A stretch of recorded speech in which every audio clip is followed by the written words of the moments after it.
Shalom akorankira mwese kino gitondo muko mu biganiro kanguka mushikirizwa na jewe Chris Ndikumana. Uno munsi ku munsi wa gatandatu nico kiganiro ca mbere cyo kwa gatandatu cyo muri umwaka w'ibihumbi 2023. Nagira kandi subire ndabifurize umwaka mwiza kandi ndabifuriza gukura mu mpwemu cyangwa mu mwuka. Abatarakira Yesu Kristo ndabifuriza ko vy'ukuri no mwaka mushobora kwakira Yesu Kristo, abamwakiriye nabo mukomere mushikame mube muvyo ndiho yabateguriye ko mubamwo. Rero nashaka kandi kwibutsa yuko bikenewe ko muduha intahe cyangwa ubuhamya. Nimba rero mwaka uheze mwarabonye hari intahe nyinshi abantu bakira habitangaza, ni kwera intahe zanyu cyangwa ubuhamya. Rero nkuko tubanze bikora ku munsi wa gatandatu turaza gusenga, hanyuma gihe cy'amasengesho numva ukize cyangwa ukazobona ibimenyetso bigaragaza ko wakize, uzutanga intahe ubuhamya kugira abandi bategwe intege. Igihe cyose utanze intahe cyangwa ubuhamya umenye kuri kurakiza uwundi muntu biciye muri iyo ntahe cyangwa ubwo buhamya. Niko bimeze, benshi cyane bakira ko bumvise abandi bagendewe. Rero kubashasha muri kanguka nashaka kubibutsa yuko hari inzira zine zo kuronka kanguka. Ariho kutereshaja application ya kanguka uciye kuri Play Store canke App Store wandika ijambo kanguka. Inzira ya kabiri ni kuja kuri site kanguka.com, kanguka.com. Inzira ya gatatu ni kuja kuri Facebook ugaca kuri chaîne ya Chris Ndikumana. Inzira ya kane ni kuja kuri YouTube, mu Kirundi ni kanguka Kirundi, mu Gifaransa ni kanguka Français. Abikirundi bashaka gukurikira inyigisho ndende ku munsi w'Imana cyangwa cy'umweru, hari inyigisho ziri kuri chaîne yitwa inyigisho za Chris Ndikumana. Mu Gifaransa ni kuri chaîne ya Chris Ndikumana. Ndakunda kwibutsa cyane yuko abakurikira cyane kuciye kuri Facebook cyangwa YouTube hari abantu bakunda kuja mu ma commentaire bakishura abantu bafise izina ryanje, bafise na profile yiwanje n'ifoto yiwanje. Kenshi usanga ko arasa amafaranga cyangwa bababwira ama projet cyangwa bababwira ibintu bituma mubaha amafaranga. Mumenye ko atari jewe tarimwe ndabikora. Mushaka kumenya ivyerekeye kanguka muca kuri kanguka.com, kanguka.com. Abantu bose bazarabishura ama commentaire muri YouTube cyangwa Facebook mumenye ko atari jewe. Kenshi rero nyuma ya kino kiganiro ndakunda gutanga nimero. Iyo nimero rero nshaka kwibutsa yuko ariyo gufasha abantu bashaka kwakira Yesu Kristo nk'umwami n'umukiza. Ni benshi cyane, ibihumbi n'ibihumbi babikoze mu mwaka uheze. Twizeye kwakira abandi bashaka kwakira Yesu Kristo nk'umwami n'umukiza. Cyangwa ushaka kwihana uhamagara kuri iyo nimero. Abashaka gusengerwa ingwara musengane nanje muri aya masengesho. Nje gutuma rero mbwira mumvize intahe mu kano kanya. Inyuma y'izo ntahe uce witegura tudusenga.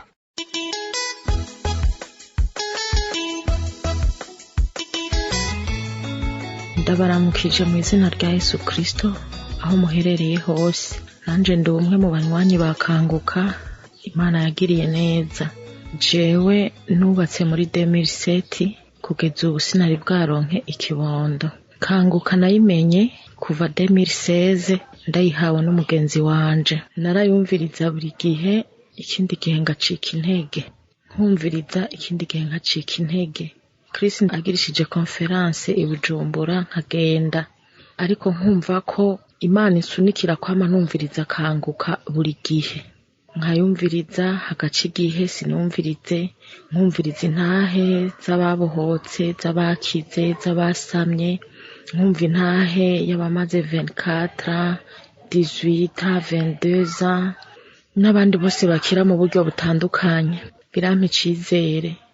Sinovuga ngo umunsi wo gukira ngo nakize umunsi munaka, nta manifestation numvise, ariko nari sigaye numviriza kanguka nkumva mfise icizere cyinshi cyane bivanye n'intahe namandi ko ndumviriza mu ndwi hagati. Rero ubu ntanze inodyo, shima Imana mushobora vyose. Imana yaduhaye kanguka, intabaye, Imana inteturuye. Ubu ndi mu gasamo narasamye. Iyo Mana nyaguhora ku ngoma sinumva uko novuga ubunini bwayo. Je naribaza nti none aho nafatiye jewe nzoshikirwa ryari? Kuva 2016 ubu turi muri 2020, umwaka wagomba uhere. Nkibaza nti none jewe nukuri jewe nkihana nkiyeza, mugabo nkumva abandi baguma basama, nkumva abandi baguma bashinga intahe. Nkavuga none jewe Mana, jewe nanje ni ryari?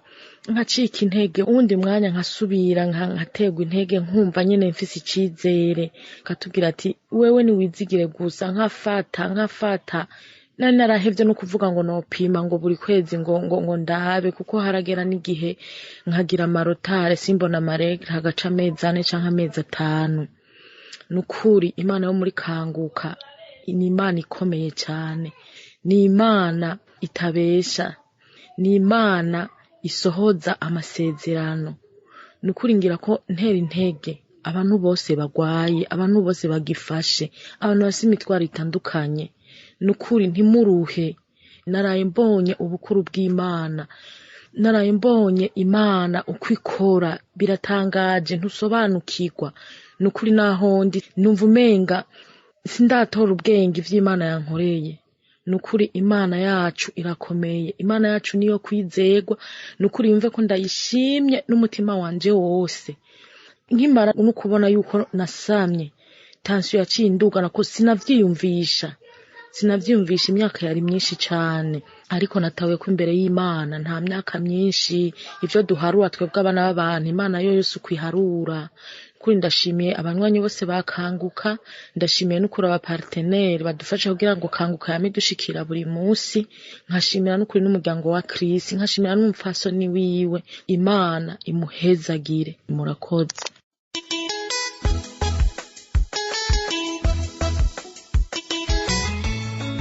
Shalom, shalom, abo muri groupe Kanguka. Imana ibahezagire. Nagomba gushinga intahe ingene Imana yankijije. Nariko ndumviriza ikiganiro ca Kanguka, sinaravye itariki cabereyeko, nariko ndumviriza intahe gusa.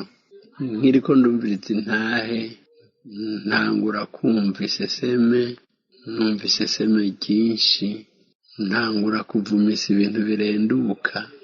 Ndavumisa gose, ndavumisa umwanya munini, kandi byatanguye kumfata ncumviriza nahe gusa umukozi Imana atarasenga, kuko yari Kanguka ya Samedi.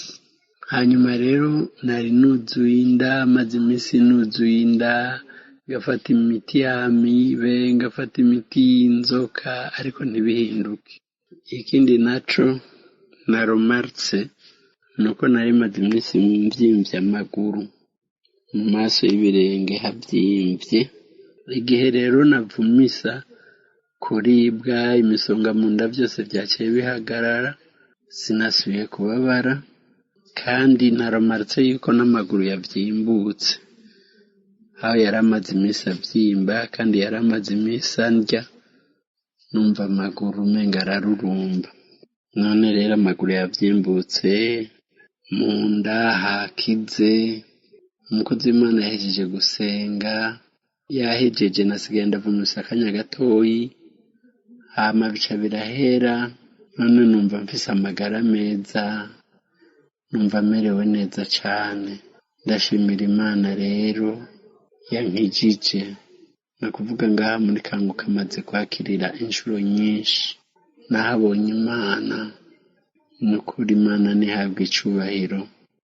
Umukozi w'Imana, Imana imuhezagire. Wewe adusengera atatuzi, Imana imugirire neza. Imana yarakoze. Nukuri Kanguka yaje hageze abantu bari baremvye. Numvise amatemonyage menshi, nkumva nka Kanguka y'igifaransa, mara numva ko amahanga menshi abantu bagowe, ariko bakirira ngaha muri Kanguka. Imana nihabwe icubahiro, Imana ibahezagire. Iyo yari intahe yanje.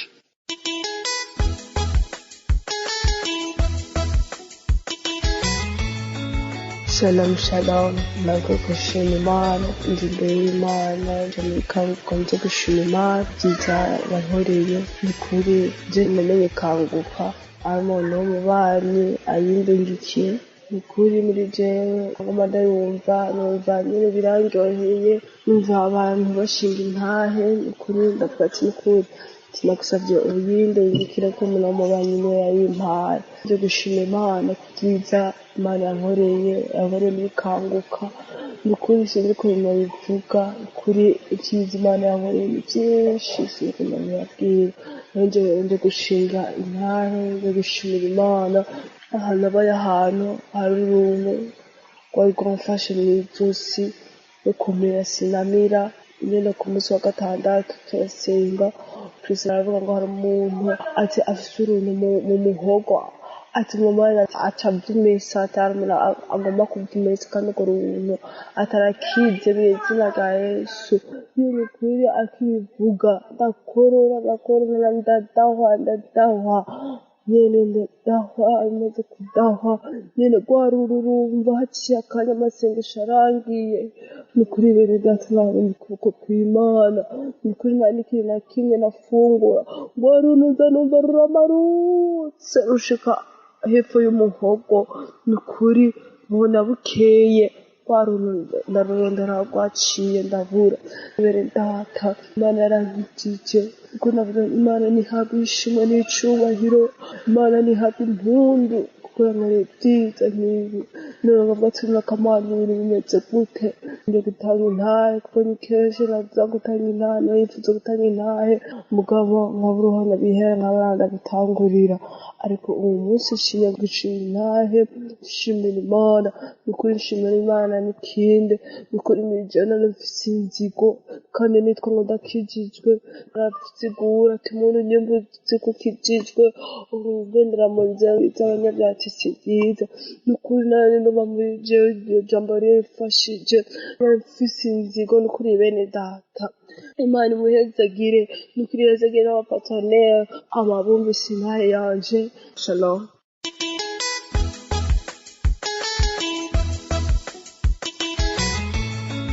Shalom shalom ndaje uyu mwanya kugira ngo nshingire nayo Imana yacu aje uyu mwanya kugira ngo ndayihimbaze ndayishimire ko byizidahengesha yakongirira bantu b'Imana Imana reka cyitwa Imana reka Imana yitwa Imana kuko ni Imana koko Imana ndagushimira kubona warangije ibihere byo mu maso ni kenshi bamaye kanguka nkayifuta ni kenshi umubyeyi wanje yayimpa sindabyizera ni kenshi bayimpaye mu bandimwe nkayifuta ko numva umengo ntibishoboka numva ari ububesha ariko kuri ino saje n'Imana ko nasuye kuyumva kandi kanyemerera ikanyiza wa Mana wahuri mu ijuru uhabwe icubahiro yankijije ibihere byo mu maso ntazi ingene byaje nahise umubiri mwiza ariko ngira ibihere ntazi iyo biturutse ndaja kwa muganga bamama pomade bamiki biranga ariko kuva aho natangiye gufata kanguka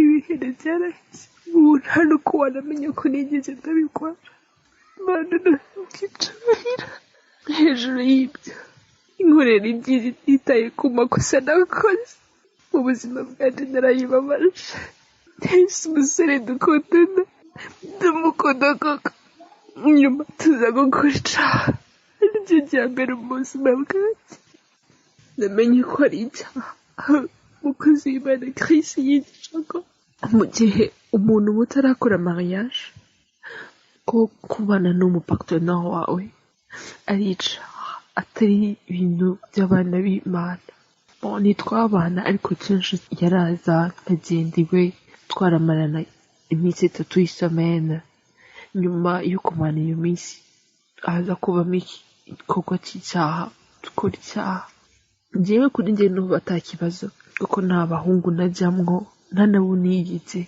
ako kumva ko ndi kumwe nawe ari wewe nyine n'ubu atakibazo binteye ariko maze kumwitsa akanguka nza kumenya ko nakoze icaha turabireka ariko nyine n'ubu twamaze gukora icaha maze kubimenya narababaye kuko ukuntu nigeze kugirira engagement Imana ndayibwira ko umubiri wanje ari ingoro yayo atacu nzokwigira ndayononesha canke ndayibabaza bane b'Imana turakomeza twigira umugambi wo kubirika nyuma yo kumva kanguka ndayimusharinga nawe nyuma yaje kuva mu gihugu nari ndimwe ajya mu kindi ngiye ngasenga nanjye nkumva ndacitse intege hajya kuzamwa n'ikibazo cyo kwisambanya Mana nicyo kintu ushima Imana ko naco yakigije bantu b'Imana icyo kintu nakize Mana wino twicubahira cane ntatebye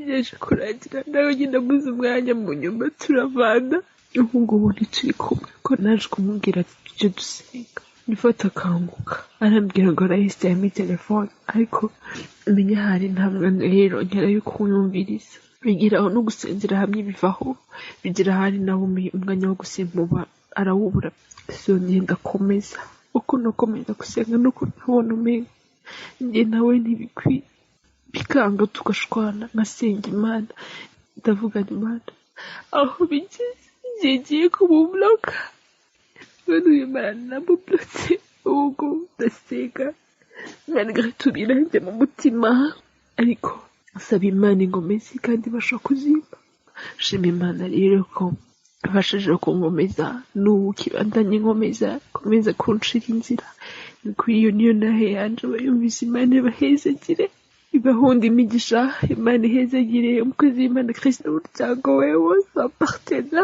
Imana ndagushimiye cyane ko ibyo byose uri kumbohora amen.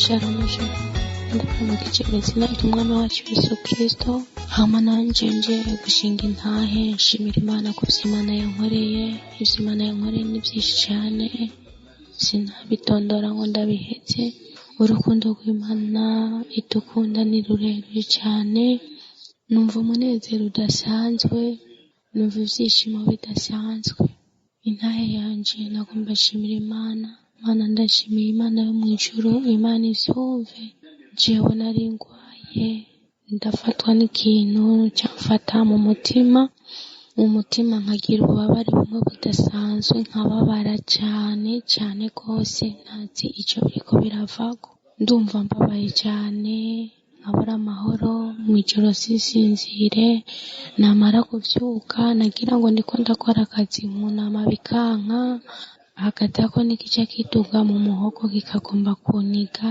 bikantwara impwemu nkabura amahoro bene data narindushe cyane nagiye mbona Imana yo mu ijuru cyo gihe ndafata amasengesho ya samedi ndasengana n'umukozi w'Imana basha ndasenga by'ukuri bihagije ndasenga ndavuga ati Imana aho wishyuye abagwaye umugera wa sida amahypertension abagwaye imitima nanje ndagomba ko unyiyereka mbona ukuboko kwawe ububabare numva mbabara mu mutima ntazi icyo biriko biravako ndakwinginze we wihesha icyubahiro none Imana narayibonye imiti bari bampaye byanse pe birananirana ibintu bimwe najya ndabiheba nibaza ko aricyo bivako mugabo kuva aho mfatiye ayo masengesho bene data ubu ndakomeye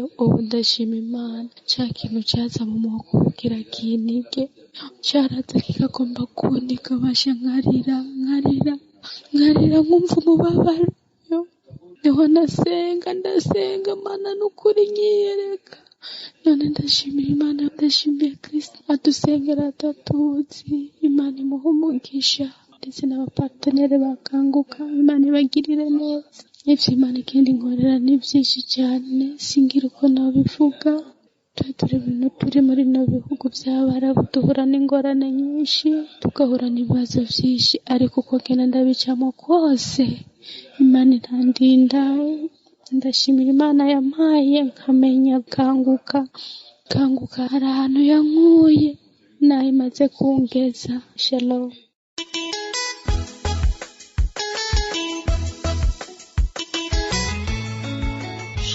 Shalom peuple de Dieu, shalom les auditeurs de l'émission Kanguka.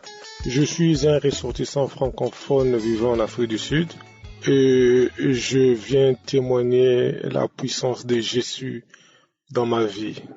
Shalom bwoko bw'Imana, shalom bakunzi b'ikiganiro Kanguka. Nkomoka mu gihugu bavuga ururimi rw'igifaransa ariko nkabamba muri Afrika y'Epfo. Rero nje gushingira intaho ubushobozi bwandiho mu buzima bwanje. Mu by'ukuri naronse ikiganiro Kanguka biciye kuri muramwanje Belle-Sœur aba muri Côte d'Ivoire. Rero mu gutangura nk'uko navuze ko nje gushingira intahe ubukuru bwandiho Imana y'ubushobozi, barantoye ingwara idakira umugera wa sida. Rimwe na rimwe naragenda kwa muganga nkongera nkagaruka, narakurikira n'ibiganiro vya Kanguka iminsi yose harimo n'ibirengana ku minsi ya gatandatu. Et s'agissant des prières de samedi, quand l'homme de Dieu était en train de prier, il prononçait parfois des paroles de connaissance. Et quand cela arrivait, je saisissais, je disais que je suis guéri, je reçois, merci Seigneur de m'avoir localisé, je suis guéri, je reçois.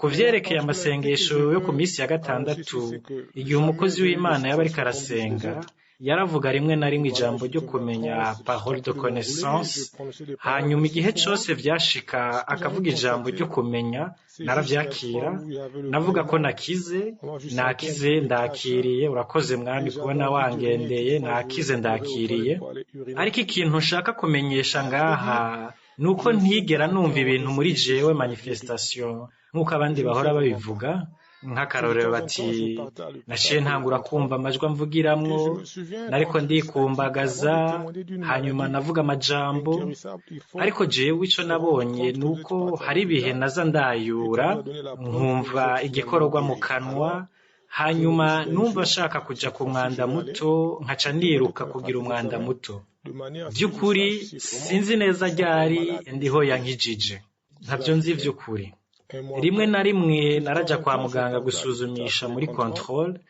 Et je me souviens quand Christ a dit qu'avant de témoigner d'une maladie inguérissable, il faut se rendre compte que vous êtes parti à l'hôpital et qu'on vous a donné la preuve que vous êtes finalement guéri. Alors, je vais me décider un jour, cette fois-ci je vais aller et demander qu'on me fasse des examens de manière à ce que je sache si vraiment je suis encore malade ou je suis guéri.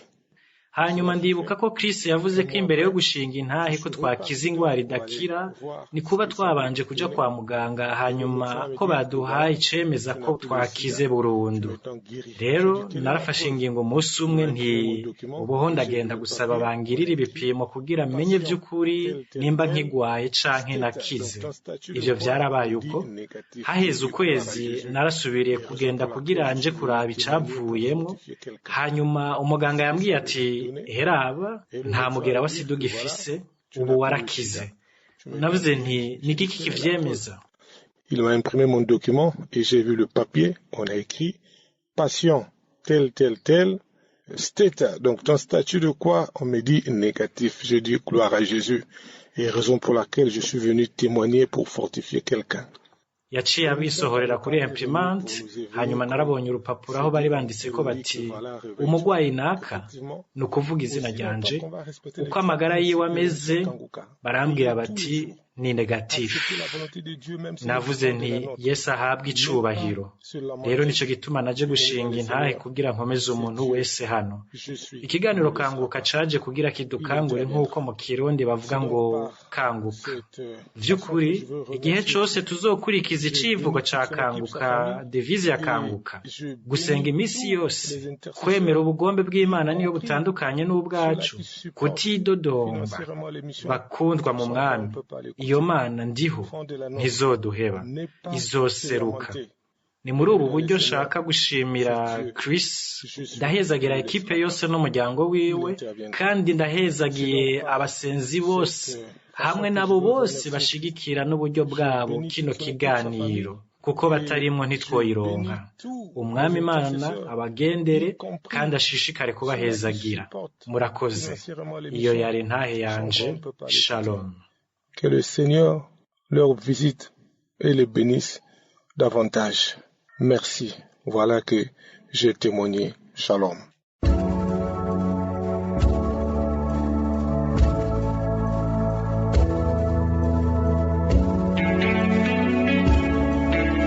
Ubu tugeze mu mwanya udasanzwe, umwanya w'amasengesho. Nk'uko mubimenyereye, imbere y'uko dusenga kenshi twisunga ijambo ry'Imana. N'umunsi twisunga Abikorino ba kabiri igice ca 5:7 Corinthiens 5 verset 7 hatwereka neza yuko tutagendera ku byo tubona, ariko tugendera ku byo twizera. Ugendeye ku byo ubona ushobora kubaza ngo ntibakize kwera utuvise manifestation canke ikintu cabaye kuri wewe, canke ukibaza ngo ntibakize kwera ntavuze ingwara yawe. Rero nitugendera ku byo twumva n'amatwi canke byo tubona, ariko tugenda ku byo twizera. Twizera ijambo ry'Imana rivuga yuko icyo uzosaba amasengesho uzokibona. Rero tugiye kwizera yuko nubwo atanakimba wumva, ariko Imana irashoboye. Imana ikirondera wizera. Mbega urizera? Nimba wizera ko ushobora gukira, urakira. Nimba wizera ko ushobora kuronka umwana, urashobora kuronka umwana. Nimba abandi bashinga intaye bako baronsa abana bakabaronka, niko raba bizeye. Nawe rero wizera, urabona ikiganza c'Imana. Ugendere kuvyo wizera, nugendere kuvyo ubona. Ushobora kuvuga ingwara yawe canke sindayivuge, ariko ntibitume ucika intege. Wizere. Tugiye gusenga. Ndasenga si jewe nkiza, ni Yesu akiza, ariko agukiza ariko wizeye. Wizere yuko ariko arakubona kandi azi ikibazo cawe. Muri kano kanya witege ugenderwa mu buryo budasanzwe. Cyo gituma ngunda gusaba ni ugenda ahantu hawe nyene hatari ugwamo, ntuzamare, nturangare, ariko witege kugenderwa mu buryo budasanzwe. Ushire ikiganza wabara, utazi neza ushira, ushire ku mutima. Abadamu bashaka abana mushire kunda, harabaza kubohoka, harabaza kugenderwa mu kano kanya. Bamwe barakira mu kano kanya, abandi bazobona ibimenyetso ko bagize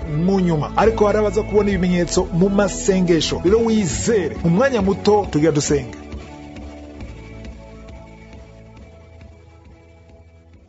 Data uri mu ijuru, Alfa na Omega, Mana ya Abrahamu, Mana ya Isaka, Mana ya Yakobo, turaje imbere yawe ko twizera ijambo ryawe, turaje imbere yawe ko twizera ubushobozi bwawe. Ndagushima kwa bose kuragendera mu kano kanya, ndagushima kwa nako aragenderwa mu mpande zine z'isi. Ndasengeye umuntu wese afasha abara, ndasengeye abadamu bafashe kunda. Urakoze ku bushobozi bwawe, tuje ko twizera. Ntugenda kuvyo tubona, ariko tugenda kuvyo twizera. Urakoze Imana kwa nako uragendera. Hari umuntu ariko aragenderwa mu buryo budasanzwe, uri kumva ibintu bimeze nk'inzoka mu nda. Mu izina rya Yesu akira kubohoka. Uvumengo ibintu bikwerakira, amaburu bigira urwamo bisakuza mu nda. Au nom de Jésus, hari ubushobozi ko buragaragara. Urakoze Imana kuri deliverance, urakoze kuri ya musore aboshwe n'urumogi. Ndagushima ko mubohoye mu izina rya Yesu. Iyo mpwemwe mubohera mu rumogi akira kubohoka, wakira agakiza. Ukorera Imana mu izina rya Yesu. Mana ndagushima ko abantu baragenderwa mu buryo budasanzwe. Hari umudamu amaze imyaka 17 hari uruvyaro, bararindiriye biranka, ariko no musa ari ubushobozi uri kuri wewe. Kumiza ikiganza kunda, umugabo wawe gushira ikiganza kunda mu izina rya Yesu. Urakoze Mana, urakoze Mana kubana ko urabohora. Ari umuntu aguma yayura, uguma wayura umwanya wose, vyanse aguma wasamye beka kuhagarika. Hari imigozi ya karandi kiracika mu izina rya Yesu. Wewe urwaye igifu, estoma, umushishito, kumiza ikiganza kunda, umaze imyaka myinshi urwaye estoma, bamaze kubaga kabiri, ariko Yesu aragukijije. Urakoze Mana kuri ya muntu kirije mu izina rya Yesu. Wewe wumva mu gitsintsiri, wumva umengo n'umusumari ugucumita, Yesu aragukijije. Wewe ufashe ku mutwe sikiro cha migraine, izere ko Yesu agukijije. Hari ukubohoka mu izina rya Yesu. Hari ubushobozi ko kugendera mu kano kanya mu izina rya Yesu. Mana ndagushima ku badamu bashaka kuri batatu bagiye ku n'uruvyaro, banze imyaka mike na myaka 5 mugize urugo, ariko vyanatse ko musama, ariko vuba nibi gusama. Urakoze Mana kuri ya mudamu amaze igihe asenga, wamufata kunda, maze imyaka 10 ariko wamaze gusama. Tanga urushime ko wishuwe, warishuwe mwana byamenye, ariko ari ubushobozi kuri wewe. Mana urakoze kuri ya muntu akize hepatite B mu izina rya Yesu akirugo kira. Hari umuntu afite ugutwi kw'ubamfu kuri wo kuramubabaza, hari umva imisonga myinshi, gumize kiganza kuri uko gutwi. Yesu aragukijije. Wowe ugenda n'umugera wa sida, izere ko Yesu agukijije. Hari abantu benshi, abadamu benshi n'abagabo bariko barakira umugongo, shira ikiganza ukura babara mu kano kanya. Wowe ubara mu mugongo, shira ikiganza ukura babara mu izina rya Yesu. Ari ubushobozi. Urakoze kuri ya muntu akikira c'amaso, wamuri kurarira imisi yose, igihe cyose urade televiziyo canke usomye igitabo ugumugira amarira. Yesu aragukijije. Ndagashima Mana kuri abadamu bashaka kuri batatu bakize infection vaginale mu izina rya Yesu. Hari umugabo afite cya impuissance sexuelle, udashobora kurangura amabanga n'umufasha wawe, ariko Yesu aragukijije. Mana urakoze ku bantu bakuru bagendera, urakoze ku ngwara ziko zirakira. Wowe urwaye diabete, ugura kanwa, ushime, tanga urushime. Nubwo utarakimwe kurumva, hari abari kurumva manifestation n'abatari ko barayumva, ariko uyumva utayumva, tanga urushime ku bushobozi. Ari ubushobozi ko kugenda mu gihe udasanzwe. Urakoze Mana kubagendeye, urakoze Mana kubashoboje mu izina rya Yesu. Tanga urushime, twese mwe dushime. Wowe urwaye asthma, hari umwana agwaye asthma, umwana muto afite imyaka munsi imyaka 10 agwaye asthma. Tanga uruvuguti Mana gushima ko nkize asthma mu izina rya Yesu. Tanga uruheme muri kano kanya, hari ubushobozi bwo kugendera. Hari umudamu afite ikibazo cy'amafibrome, ibivyimba mu nda, gumiza ibiganza kunda wizere mu izina rya Yesu urakoze Mana kumukirije ari umuntu akora bomisa ariko aradahwa ariko araruka au nom de Jésus akiri kubohoka mu izina rya Yesu hari umuntu yumva bizunguzungu yumva ama vertige menshi uri ku gitanda ubona igitanda cyo kirazunguruka ariko Yesu ariko arakugendera hari deliverance ikuraba hari imigozi ya karandi kuracika mu izina rya Yesu ubufike cyo kwibagira umwanya wose mu wibagira ikintu cyose ariko muri kano kanyere ubushobozi hari ubushobozi ugiye gutanga kwibuka mu izina rya Yesu hari ubushobozi bukora kuri wewe Mana urakoze kuri ya mama agenda mu ishezo Holland agenda ku kinga ku gari adashobora gutambuka nagenda gusaba uhaguruke mu izina rya Yesu wowe udashobora kugenda udashobora gutambuka haguruka mu izina rya Yesu hari ubushobozi kumiza amaboko ku maguru uhaguruka utambuke hari ubushobozi ko baragenda urakoze Mana ku bantu ukirije urakoze Mana ku bantu bose baragenderwa no gutokumva na kimwe nagenda gusaba ushime twese dushime hari ingwara navuze hari ingwara ntako ndavuga ariko nubu nta kuvuga wisere twumvise ko tugendera kuvyo twisera tugendera kuvyo tubona ari umuntu w'umugabo tuko turasengana ibintu byose ukora biba byugara ibintu byose imiryango iguma yugarika iyo mpwemu izibira mu buzima bwawe ihunge mu izina rya Yesu Kristo urakoze Mana urakoze kuri deliverance kuraba hari umumama afise umwana muto afise amadayimoni akunda kumuta hasi mushira ibiganza w'umwana mu izina rya Yesu ari mpwemu z'ibikoko akunda kwigana ibikoko mu izina rya Yesu akira gukira wowe usigaye cyo guhema nabi tanga urushime kwesa gukijije urakoze Mana ku bantu ugiriye neza ari umuntu akora asengera muvyeyi wiwe agwaye AVC stroke tanga urushime ku muvyeyi wakize abantu babiri bari mu bitaro bagiye kuvayo mu izina rya Yesu urakoze Mana kuri Imana ishobora kuri Imana yishura mu izina rya Yesu ngushima Mana kuri ya muntu afise hypotension umutima udatera neza mu izina rya Yesu tanga urushime ko Yesu agugendeye urakoze Mana haleluya hari ufise anemi umumama afise anemi ikigaho cy'amaraso make tanga urushime ko Yesu agugendeye shima ugurura kandi ushime urakoze Mana ku bushobozi bwawe urakoze ko ndikuragendera hari umuntu akora umva turimibe umwanya wose aguma turimibe agira n'amagaza ari deliverance ari imigozi ikiracika mu kano kanya urakoze Mana ku bantu bohowe ntigasaba umuntu wese tuko turasengana mu kano kanya aduzi izwi ashime sishobora kuvuga abantu bose si bose nshobora kuvuga ariko bakize ntavuze niwo benshi cyo gitona ngenda gusabe uduzi izwi ushime nuko utoba wumvise manifestation ariko ushime ko ari ubushobozi budasanzwe bwatugendeye Mana urakoze kubakize urakoze kunazo kumva icubahiro cyose kibi cyawe ubu niyo bidashira ni mu izina rya Yesu nsenze nizera amen.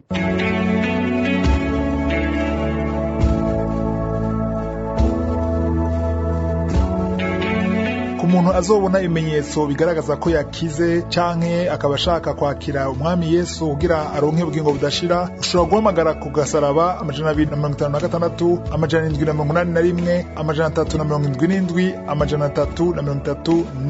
337 plus 256 781 377 337. Kuba muri Canada canke muri Amerika mushobora guhamagara ku 613 462 93 613 462 93 52